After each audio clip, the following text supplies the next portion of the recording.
Welcome to our channel. Today we how to reset Santander credit card password, quick guide step by step clearly. To reset your Santander credit card password, start by visiting the Santander website. Locate the login section on the home page. Click on the Forgot Password link.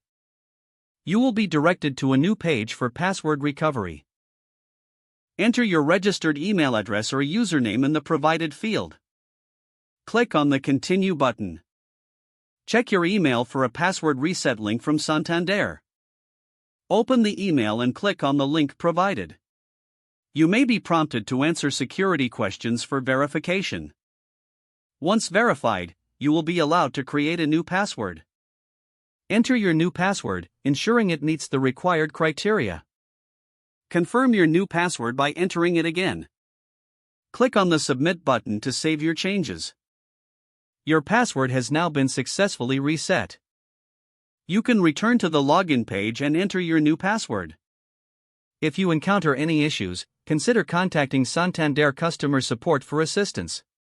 If the page does not load, refresh the browser or try again in a private or incognito window. Make sure you are using the correct email address, then retype it carefully to avoid small typos. If your password is not accepted, use the reset option and create a new strong password you can remember.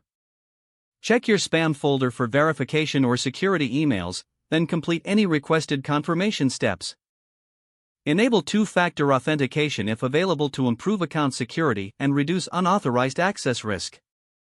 After signing in, review your profile details so your contact information and settings are accurate and current. If you see an error message, note it down and try again after restarting your device and internet connection. Log out when you finish, especially on shared devices, to keep your account and payment information secure. If the page does not load, refresh the browser or try again in a private or incognito window. Make sure you are using the correct email address, then retype it carefully to avoid small typos. If your password is not accepted, use the reset option and create a new strong password you can remember. Check your spam folder for verification or security emails, then complete any requested confirmation steps. Don't forget to like this video and subscribe to our channel for more step-by-step tech guides.